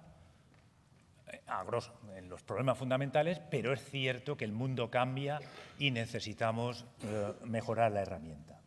Bueno, volviendo un poco, vamos a intentar hacer una caricatura, porque no es más, de la realidad con la que nos encontramos en el proceso de creación y gestión de obra pública, que será el primer apartado. Luego hablaremos qué estamos haciendo desde la Dirección General de Carretera para aportar racionalidad e intentar afrontar los problemas con los que nos encontramos y qué estamos haciendo un poco a través de los pliegos para mejorar y dignificar la contratación. Bien. Hoy en día es evidente que todos tenemos que aproximarnos a este sector bajo el concepto de ciclo de vida. Ya no basta pensar en una parte del ciclo, centrarnos en los servicios de proyecto, en la ejecución. Necesitamos tener y ganar a estas alturas del milenio, una visión integral, una visión de ciclo de vida. Tenemos que darnos cuenta que la creación de infraestructuras está ligada a su explotación. Esto es una adaptación, está tuneado de un croquis muy conocido en Estados Unidos y si observan los detalles está muy adaptado a nuestro sistema, puesto que en otros sistemas la fase de diseño no se solapa con la de construcción y casi la de construcción no se solapa con la de explotación. Eso es una singularidad que entiendo muy característica de nuestro caso. En nuestro caso, a diferencia del sistema anglosajón y otros, la fase de diseño todavía perdura durante la fase de construcción. Y lo importante, debemos darnos cuenta que esas son dos fases instrumentales. El diseño y la ejecución realmente son meramente instrumentales, dan paso a lo que es verdaderamente sustancial para la infraestructura, que es su explotación, su prestación de servicios. Lo digo por lo que posteriormente vamos a ir comentando. ¿Cómo se toman las decisiones en nuestro sector? De forma habitual tenemos un proceso intelectual, de nuevo esto es una caricatura de esquemas anglosajones, en los cuales partimos de fases de planificación, de fases incluso intermedias de programación que no están ahí recogidas, pasamos a la fase de diseño, que incluye más programación, planeamiento y el desarrollo de los proyectos, y la etapa de construcción abre el paso a la etapa de explotación. En este croquis se presenta la capacidad de influir en el coste conforme en las decisiones que influyen en el coste en cada una de las etapas. Evidentemente, cuanto más vamos avanzando en el proceso, menor es la capacidad de influir en el coste y añadiría más, en el plazo. Y esto es totalmente personal, creo que nuestro sistema napoleónico, como coincido con Vicente, como lo caracteriza, y coincido con él, que no podemos copiar de fuera alegremente, sin saber el contexto, porque realmente el sistema anglosajón también, coincido con Vicente, tiene sus problemas, sus graves problemas. Y muchas veces pensamos que lo de fuera es mejor que lo nuestro. Lo nuestro está muy rodado y también tiene grandes fortalezas. Pero dos deficiencias que sí que creo debemos todos reconocer: existen dos fronteras profesionales. Cada vez se puede ir matizando, sobre todo la primera, pero arrastramos por nuestra concepción napoleónica una frontera profesional entre la etapa de diseño y la etapa de construcción. Y existe otra más, una frontera profesional entre la gente que se dedica a la construcción y la gente que se dedica a la explotación. Esto está superado, hasta donde yo alcanzo a ver, por muchas administraciones que se dedican a la creación de infraestructura. Realmente nosotros estamos en esa concepción, la de la izquierda, bueno, la de su derecha. El proyecto está orientado exclusivamente al desarrollo de la construcción, en una relación unidireccional, plenamente unidireccional. Somos muy buenos proyectistas, tenemos una gran formación intelectual, histórica, que permite hacer unos proyectos de gran calidad, que incluso superan a mucho de lo que se hace en otros países. De hecho, he tenido ocasión de recibir gente que venía a ver cómo hacíamos nuestros proyectos desde el Reino Unido, etcétera. Somos muy buenos, pero hay que reconocer que es una relación unidireccional. Desarrollamos el proyecto hacia la obra, pero no existe retroalimentación. Esto en Estados Unidos lo llaman constructividad. La constructividad viene de la ingeniería industrial y ya desde los años 80 está integrada en muchos sistemas. Nosotros todavía, me atrevería a decir que no. No retroalimentamos la fase de diseño con la fase de construcción. Lo que aprendemos, como no documentamos y no retroalimentamos, lo que aprendemos en la fase de construcción no revierte a la fase de diseño. Y eso nos provoca grandes carencias. Nos provoca grandes carencias. El proyecto muchas veces colapsa cuando lo enfrentamos a la realidad. De alguna manera, esa falta de proceso de retroalimentación que se manifiesta en la administración en su propia estructura organizativa y se manifiesta en el sector, porque las empresas se especializan en redacción de proyectos o en construcción, nos pasa también cierta factura. Pero si esto está superado por las administraciones más avanzadas que se dedican a este proceso, desde mi punto de vista, realmente, vuelvo a ella, el gran reto no es retroalimentar con construcción. El gran reto que tenemos delante es retroalimentar con explotación, que realmente la fase de construcción y el propio diseño se retroalimenten con la propia explotación, con las necesidades que aparecen durante la prestación de servicio, las necesidades de mantenimiento, las necesidades de conservación. Ya estamos asimilando que tenemos que diseñar los puentes para que sean accesibles, para que se puedan retirar los apoyos, para que podamos acceder a todas las partes. Estamos empezando a concebir, todavía en situaciones muy concretas, que tenemos que retroalimentar también con la fase de explotación. Sigo. ¿Qué se ha hecho desde la Dirección General de Carretera? Siendo conscientes de este problema, el nuevo equipo directivo de la Dirección General de Carreteras ha realizado una apuesta bastante importante, porque si bien nuestra organización a nivel territorial sí que tiene una visión más completa de ciclo de vida, a nivel central todavía estábamos estabulados en las distintas fases. La fase de proyecto estaba totalmente gestionada por una subdirección y la fase de construcción estaba gestionada por otra subdirección. Se ha apostado por la fusión de las dos subdirecciones, lo que nos está generando unas posibilidades de retroalimentación enormes que todavía estamos explotando. Pero es que es más, al tener una visión integral de los dos ciclos de diseño y construcción, se explicita una fase intermedia que en ese croquis general no aparece detallada, como es la fase de contratación. Es que con la visión actual podemos concebir de forma integral hasta la propia fase de contratación y elegir qué tipo de contratación requiere cada tipo de estructura conforme a sus singularidades. Las posibilidades que se nos presentan a todos y al propio sector para mejorar creo que son importantes y entre todos debemos explorarlas. Podemos plantear un diseño realista que de alguna manera conciba una contratación específica a la problemática y un desarrollo constructivo mucho más eficiente. Como decía, realmente el reto es integrar la explotación. Bien, salto un poco. Vamos, para nosotros, a la herramienta fundamental.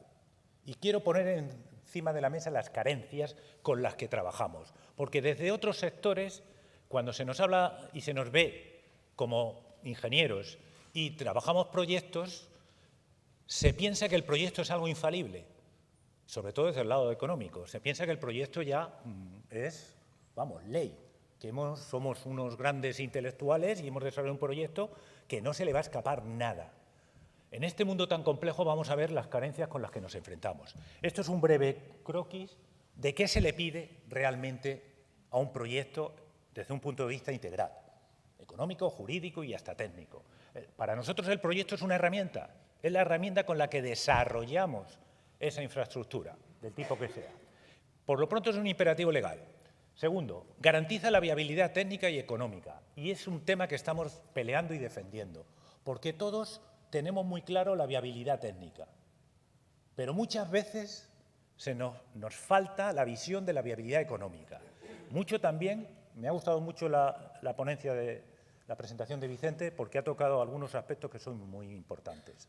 Si no existe también un proyecto económico, el proyecto técnico colapsa. Es evidente. Cuando lo chequeamos con la realidad, si ese proyecto técnico no está avalado por un proyecto económico que tenga en cuenta la procedencia de materiales, las necesidades, el estado del mercado, las posibilidades que el territorio te ofrece para ejecutar esa obra, si no tiene en cuenta la realidad, en ese aspecto económico, colapsa. Lo digo para que luego entendamos algunas de las acciones que estamos intentando poner encima de la mesa. Además, es una descripción exhaustiva de la solución. Esto nos daría para otra media hora de discusión para hacer un análisis comparativo con otros sistemas en los cuales hay que ver el reparto de riesgos. Esto conlleva un reparto de riesgos entre la Administración y los adjudicatarios. Y sobre esto también hay un mundo y no quiero entrar por él. Simplemente, en nuestro caso, asumamos que hacemos una descripción en el proyecto suficientemente exhaustiva de toda la solución técnica. Bien, y un último detalle que se nos pasa. Esa solución, lo mismo, no es perfecta, que muchas veces cuando la enfrentamos a la realidad surgen las problemáticas. No es una solución perfecta, ni técnica ni económicamente, pero es la solución que la Administración promotora considera óptima. Por lo tanto, cualquier variación sobre ese plan primitivo necesita claramente justificación. Bien, ¿qué nos pasa específicamente a nuestro sector en la creación de infraestructuras, a diferencia de otros sectores? Nosotros tenemos una gran fortaleza, pero también una gran debilidad. Actuamos sobre el territorio, pero actuamos de forma longitudinal en el territorio. Los ferrocarriles, las carreteras, afectan al territorio de una manera sustancial. No es una parcela en un plan general que desarrollo, no es una fábrica, no. Actuamos sobre el territorio. Cambiamos las dos principales propiedades del transporte, la movilidad y la accesibilidad de toda la sociedad. Cambiamos la estructura de la propiedad, cambiamos los sectores, afectamos a todos los sectores económicos, al empleo, cambiamos la escorrentía, afectamos a fauna, flora, patrimonio, necesitamos, si tenemos interferencias con los recursos minerales, hasta con los incendios, porque abrimos el territorio en zonas donde antes no tenían acceso, contaminación, paisaje. Generamos una afección territorial que no somos conscientes de la magnitud de esta afección. Y en los tiempos actuales, esto ya no es una administración centralizada. Realmente, todos estos aspectos se materializan en líneas de trabajo como la seguridad de la salud, las vías pecuarias, la gestión de residuos, los simples proyectos de voladura, los préstamos, los vertederos, la reposición de servicios, todo tiene que ser conjugado en un proyecto que ya no es un proyecto. Seguimos concibiendo el proyecto como la época napoleónica, en la que la Administración tenía todas las competencias. No, la mitad de las competencias de aquí no son de la Administración General siquiera, en nuestro caso. No son. Es más, afectamos a particulares en todos los ámbitos, con lo cual el proyecto se convierte en un proyecto de proyectos. Pero lo más grave, estos proyectos no están ni acotados en coste ni en plazo. Si lo que es verdaderamente un milagro es hoy en día sacar una obra adelante. En Francia hoy en día, que tienen que coordinarse con todos los ayuntamientos, es dificilísimo sacar un proyecto. Y nosotros dentro de nada no vamos a poder sacar una actuación. Y sí que van a durar años y van a tener unos costes salvajes. Pero además se lo justifico. Se lo justifico. Esto cayó en mis manos hace muchísimo tiempo. De hecho, es un estudio de un gabinete de abogados que lo cerraron en el 2008. Me encantaría que lo pudieran actualizar, en el cual recogía como indicador número de publicaciones en boletines oficiales, en documentos oficiales normativos, respecto, en comparativa, la Administración del Estado, la Administración General y las administraciones autonómicas. ¿Ustedes creen que con este crecimiento exponencial de todas las normativas se puede sacar un proyecto adelante con facilidad? Yo quiero pensar que hoy en día, eso se cerró en el 2008, esto se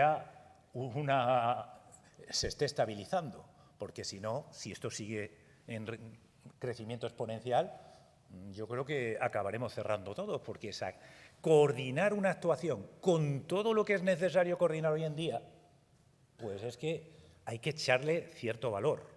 Y no sé si encontraremos gente que en el futuro se lo quiera echar.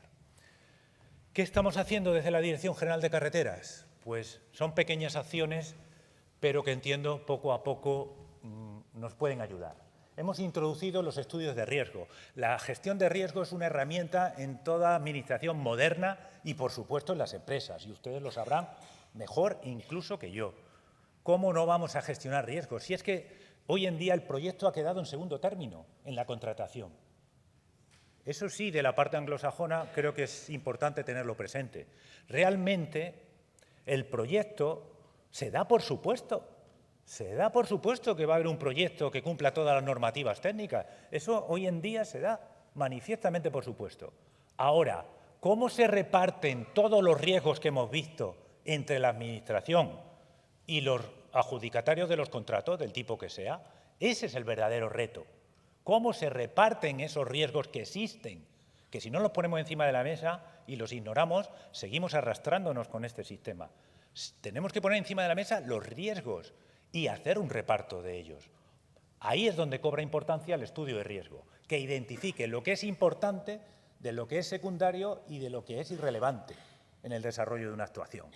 Y que reparta, en función de los riesgos que hay que asumir por todas las partes, reparta las responsabilidades.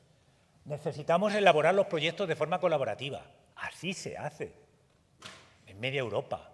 Esto, el sistema de una dirección de proyectos y llevando todo, eso está superado. Son tareas colaborativas. Lo tocaré con un poquito más de detalle en el poco tiempo que me queda. La calidad, los sistemas de calidad, no los debemos dejar atrás. Y justificaré por qué. Y como señalaba antes, el proyecto económico requiere un interés y una dedicación tal, superior incluso al desarrollo técnico, a mi juicio. Bien, voy a tocar muy brevemente esos cuatro aspectos. Los estudios de riesgo. No inventamos la pólvora. Existe normativa UNE. Si es que no se está inventando nada nuevo, si es que está recogido y tenemos un soporte importantísimo que aprovechar. Lo que hemos hecho en la Dirección General de Carretera es adaptarlo a la obra pública. Hemos hecho una primera adaptación, yo lo llamaría un primer borrador. A través de una orden circular se ha creado una orden circular que adapta la gestión de riesgos al proceso de creación de infraestructura. Introducimos en 2 fases, estudios previos de riesgo antes de redactar el proyecto y un estudio definitivo con toda la retroalimentación de la redacción del proyecto previo a la licitación, que tiene la posibilidad incluso de actuar sobre cómo vamos a contratar a la vista de los riesgos que hemos percibido. Los riesgos lo tienen aquí, es sentido común. Identificamos, analizamos los riesgos, los valoramos y proponemos un tratamiento y llevamos un registro de ello. Sentido común, no es más. Pero aparte a nosotros nos ha permitido introducir una mejora adicional. Ya es una peculiaridad propia de nuestra Administración. Los proyectos los supervisamos de forma dinámica en 4 fases y hasta ahora, independientemente de la envergadura del proyecto, pues se aplicaba el mismo procedimiento. Esto nos permite modular. En el momento que distinguimos lo importante, lo secundario y lo terciario, somos capaces de modular el procedimiento administrativo, buscando agilidad. Todo aquello que tenga un nivel de riesgos reducido, le aplicaremos una supervisión simplificada. En el otro extremo, actuaciones muy singulares requerirán procedimientos muy singulares. Y 2 situaciones intermedias. Para los que estéis más familiarizados con la supervisión dinámica, el nivel actual equivale a la intensiva, con lo cual se ha relajado bastante la supervisión, que esperamos redunde no en una merma de calidad en el resultado, pero sí en una agilidad en los plazos. Hemos introducido una nota de servicio para la relación de proyectos de forma colaborativa. Hay que superar la redacción clásica de proyectos. No vale, y si queremos integrar, pues seguridad y salud, seguridad vial, medio ambiente, hay que abrir a equipos de trabajo. No vale que en el último minuto venga coordinación o venga seguridad vial y diga algo que ya pone patas arriba todo lo realizado y añade sufrimiento a todos, a los redactores y a la propia Administración. Eso hay que superarlo. Intentaremos superarlo mediante formación de equipos de trabajo. Ya tenemos la norma aprobada a principios de este año, formación de equipos de trabajo, reuniones de constitución, reuniones de seguimiento y reunión final. Y reunión de constitución incluye levantamiento de actas, programas de trabajo y, lo más obvio, visitar el terreno, que es triste decirlo, pero es necesario que cuando proyectemos algo vayamos a visitarlo todos. Y luego, bueno, pues distintas fases de reunión. A ver, un segundito, que el tiempo que llevamos. Me queda un poquito. Bien, la calidad. De nuevo, no inventamos la pólvora, y ustedes lo conocen a través de los contratos, los planes de aseguramiento. Eso fue una herramienta que introdujo la Dirección General de Carreteras en el 96. Ya ha llovido desde entonces. Pero no se estaba inventando nada. Eso es la ISO 9000. Debemos aprender de nuestros colegas ingenieros industriales. Todavía arrastramos muchos perjuicios respecto a la calidad y no nos damos cuenta de lo que subyace detrás de la calidad. He recopilado algunas herramientas de nuestro manual de calidad. El libro de la calidad en carreteras es realmente el manual de calidad de la Dirección General de Carreteras aplicada exclusivamente a una fase. Todavía nos queda mucho por mejorar, está aplicado a la fase de obra. Pero analizar el proyecto, generar una estructura organizativa, identificar y trazar las unidades, gestionar los procesos constructivos, los proveedores, la subcontratación, las inspecciones, los ensayos, las pruebas finales, los tratamientos de las no conformidades. Estaremos todos de acuerdo que una obra está bien organizada cuando tiene todo esto. Luego discutiremos en qué formato tendrá la documentación. Pero una obra está bien organizada y estructurada, al igual que una obra industrial, si cumple esto. Hemos infravalorado esta herramienta y poco a poco se nos está atrofiando, tanto en la redacción de proyectos como en la ejecución de obras. Vamos a intentar revitalizarla, vamos a hacer auditorías, estamos haciendo auditorías a las obras, han vuelto las auditorías a las obras y lo vamos a ir introduciendo en la propia redacción del proyecto, aunque teóricamente en los pliegos está obligado a llevar su plan de aseguramiento de la calidad. Esto es una herramienta y una herramienta que busca una mejora. No debemos dejarla como sector atrás. Ahora que está tan en boga la automatización, esto no es más que automatizar la ejecución de una obra o la redacción de un proyecto. Es automatización y es un lenguaje que todos entendemos. Es un lenguaje común en el que todos nos podemos expresar y entendernos. No se puede quedar esto atrás. Y que el formalismo nos atrofie la herramienta. Terminando ya, el proyecto económico. Da cierto rubor pedir a nuestros compañeros y recordarles que los precios se justifican. Habíamos caído en una herramienta muy de edificación, pero son sectores radicalmente distintos, aunque a todo el mundo nos parece lo mismo, construir no es lo mismo obra pública que edificación. Y obra pública tiene unidades en sus proyectos, menos unidades y algunas con un importe sustancial. Un proyecto de edificación está atomizado y se trata de unidades comerciales que sí son susceptibles de ir a cuadros de precio. Pero en obra pública los precios se justifican porque hay una singularidad territorial. Estoy haciendo una obra en La Mancha, estoy haciendo una obra al pie de Madrid. No tiene nada que ver una situación con la otra. De nuevo, aludo a la presentación de Vicente. La singularidad territorial se pone muy de manifiesto en los costes. Y los costes tienen que ser justificados. Hemos sacado una orden circular el año pasado en el cual no es dramática porque clasifica las unidades de los proyectos en determinantes complejas y ordinarias. Las determinantes son aquellas en las que repercute la mayor parte del presupuesto económico. En una obra viaria de las nuestras, los firmes, el hormigón, las estructuras, tienen un peso sustancial a diferencia de lo que puede ocurrir en edificación. Entonces, las determinantes, las complejas, asociados a procesos constructivos complejos, y las ordinarias, que sí, las ordinarias se pueden guiar por bases de precio. Hemos puesto sobre la mesa la estructura de costes, tanto de las unidades como de la obra, sobre todo pensando en revisarlo a futuro. Arrastramos un sistema de estructura de costes paleozoico. Entonces, el primer paso es volver a recordar a todo el mundo cómo lo hacemos, el porqué de cómo lo hacemos y empezar a generar un debate de cómo debemos revisar la estructura de costes de un proyecto. Y, a ver, lo último, no quiero dejar tampoco cómo estamos intentando actuar a través de los pliegos en la mejora del sistema. Hasta ahora lo que hemos visto es un pequeño diagnóstico no extenso de problemáticas, que si no reconocemos el problema es difícil orientar las soluciones, y cómo estamos trabajando en los ámbitos de los contratos, sobre todo de servicios. En nuestro caso son servicios para redactar proyectos, para supervisar proyectos y para el control y vigilancia, asistencia al control y vigilancia de las obras. Vamos a intentar, porque creo que todos lo sabemos, el sector de la ingeniería ha sido de lo más castigado, injustamente castigado en este país.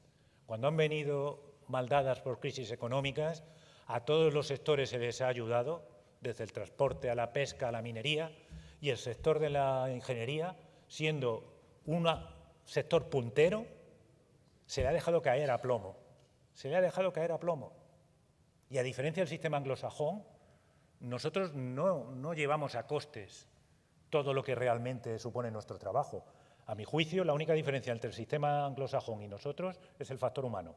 Nosotros el factor humano no lo metemos en la contabilidad. Ellos sí. Ellos sí. Si a las 8 termina la jornada de un señor y hay que seguir trabajando, viene otro señor y eso va a la contabilidad. Yo creo que todos estaremos de acuerdo en que le echamos las horas indecibles fuera de la contabilidad. Esa es la diferencia económica básica con otros sistemas. El factor humano. El factor humano. Entonces, vamos a intentar dignificar las condiciones de trabajo, pero tenemos que pasar por una cosa. Lo mismo que antes les comentaba, el proyecto económico en una obra, en un contrato de servicios tenemos que pasar por justificar los precios. Nos permitirá justificar ante intervenciones, liquidaciones, nos permitirá avanzar un poco en la dignificación económica. Pero tenemos que volver a lo que hacíamos, a justificar los precios también en los contratos de servicio, a explicitar el coste. Necesitamos también controlar los plazos. Es un desastre la dinámica en plazos de los contratos de servicio. Hay problemas subyacentes a lo que hemos visto antes en las transparencias. Tenemos procedimientos que se están solapando, que estamos pendientes de procedimientos administrativos, de informaciones públicas, de 1000 cuestiones que deberíamos abordar con luz y taquígrafo, ponerlas encima de la mesa. No podemos resolver un problema si no se pone encima de la mesa.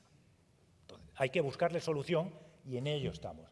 También es cierto que ligado a la mejora de las condiciones económicas, también tenemos que avanzar en la dedicación. A mi juicio, esto está sobreviviendo gracias al factor dedicación. Si realmente se tuviera que dedicar a la tarea que se contrata, a los medios que se proponen, pues esto no encajaría. Evidentemente, la dedicación pues luego acaba siendo dispersa. Pero si queremos mejorar, hay que coger el toro por los cuernos. Habrá que abonar mejor, pero habrá que garantizar las dedicaciones y controlar los plazos.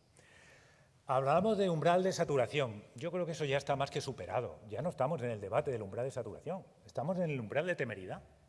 Con el umbral de temeridad, y he puesto el umbral que utilizamos en el contrato de obras, hemos bajado las bajas. Las bajas ahora en el contrato de obras están entre el 10 y el 15.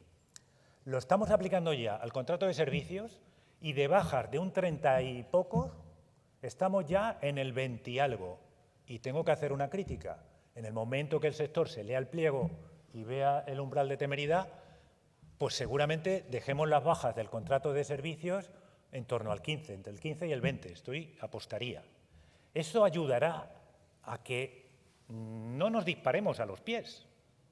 Si controlamos las bajas, también ayudará al resto de herramientas que estamos introduciendo.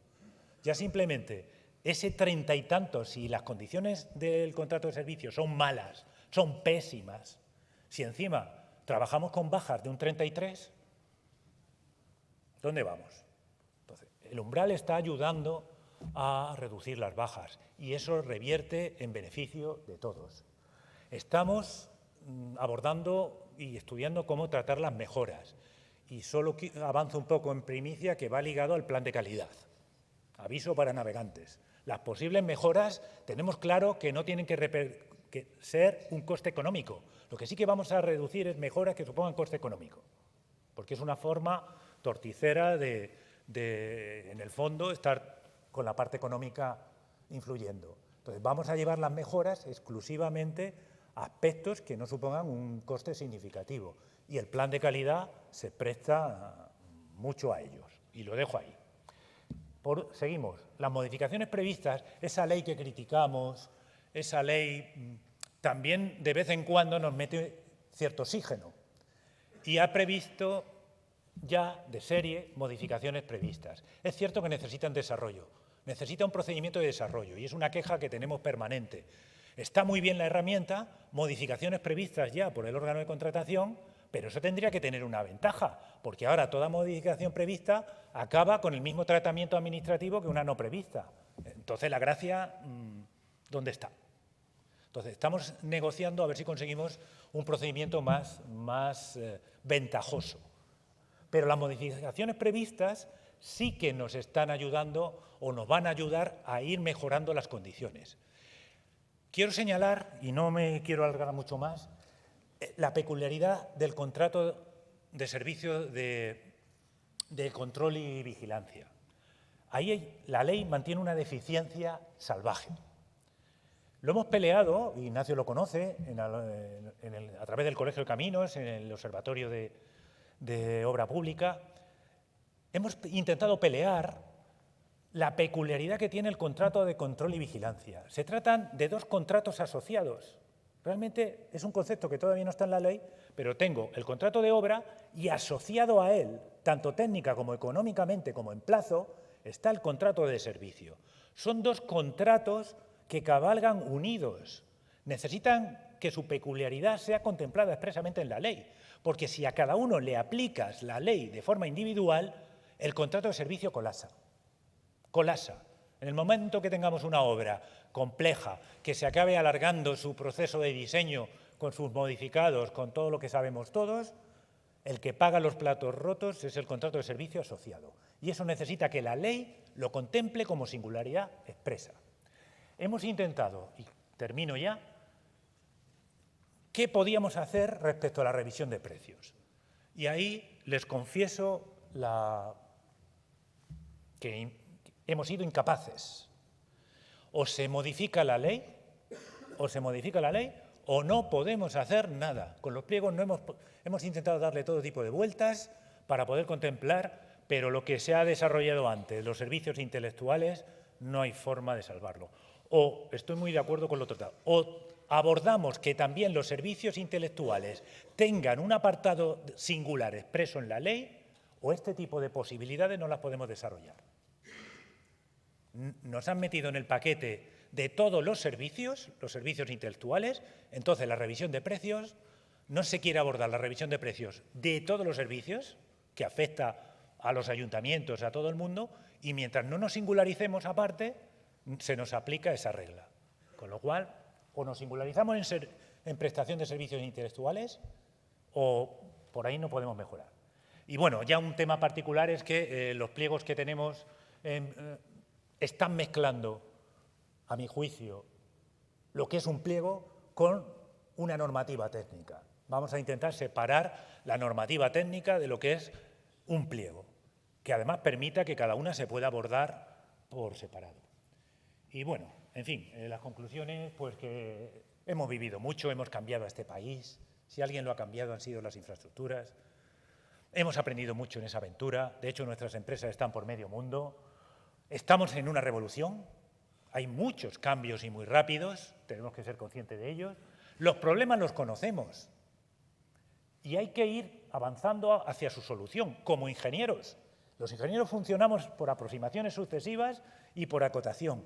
Pues tendremos que ir aproximándonos a soluciones y acotando los problemas.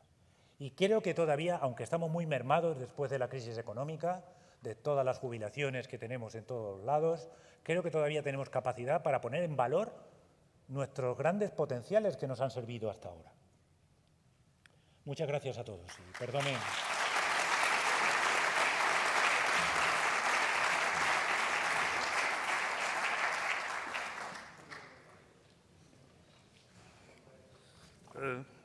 Muchas gracias, Fernando.